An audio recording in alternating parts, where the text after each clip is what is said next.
Hi, it's Pastor Paul L. Anderson here at the Fountain of Raleigh Fellowship, where we believe God's blessings never stop flowing. It is Worshipful Wednesday. It is that day that we throw our hands up and say, God, I thank you for all that you have brought me to, all you brought me through, and I thank you that you've been with me the whole time. What a wonderful day, a day in which we thank God for the wonderful ways that he has blessed us, and we're right at the middle of the week, so we can see where we've come from and see where we're headed by the grace of God.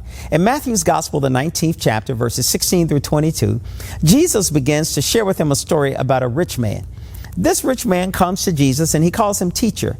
And he says, what must I do to inherit eternal life? And Jesus asked him the question, why you call me good? There's none good but one.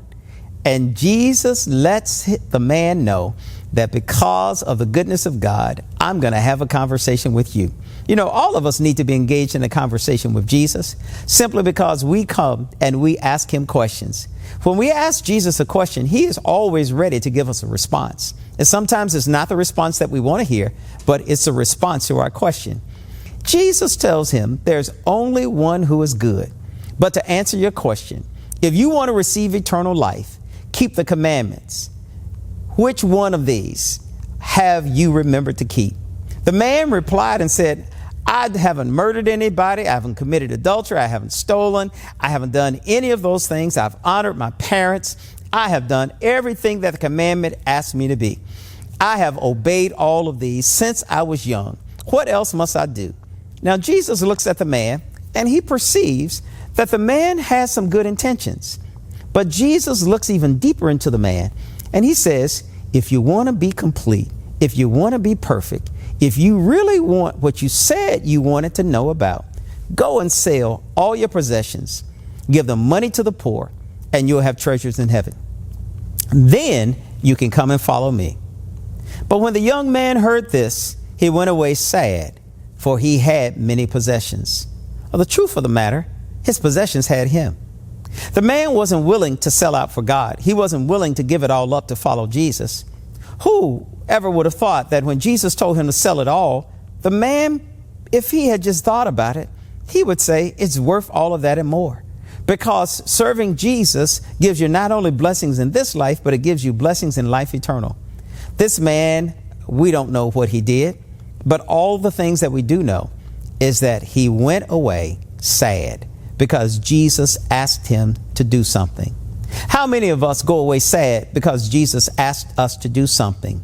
To go against that which we thought we wanted to have?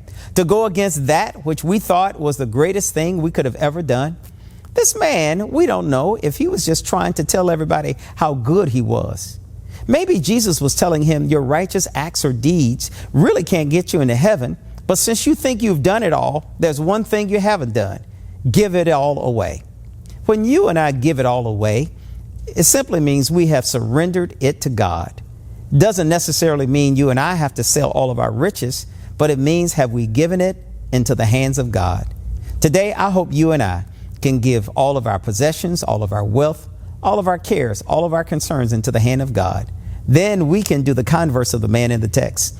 We can walk away with our heads up and we can say, God, I thank you that now I can follow Jesus because he has it all anyway. Somebody wrote a song that said, I'll go with him all the way. And when you and I go with Jesus all the way, we'll find ourselves walking with him up the King's Highway and celebrating with him in heaven and having an abundant life here on earth. My brothers and my sisters, always know that you're exceedingly and abundantly blessed because God has a great blessing in store for you in this year of 2022. And I look forward to seeing you on tomorrow. To sow a seed to the Fountain of Raleigh Fellowship, visit our newly redesigned website, thefountainofraleigh.org, and select Sow a Seed from the homepage. Also, giving has been made easier with the new Fountain of Raleigh app, available now in the Apple App Store and Google Play Store. Download today, select Giving from the main menu, and then follow the directions to complete your giving through Subsplash. Thank you so very much for all of your gifts and donations that you've given to the Fountain of Raleigh Fellowship. We thank you for what you've done in the past, what you're currently doing, and what you will do in the future. Your gifts and donations helps us to spread the gospel of Jesus Christ, not only locally, but throughout the world. Thank you again for your gifts, and may God continue to richly bless you. It is here at the Fountain that we believe that we are exceedingly and abundantly blessed, and may you receive those blessings that God has in store for you.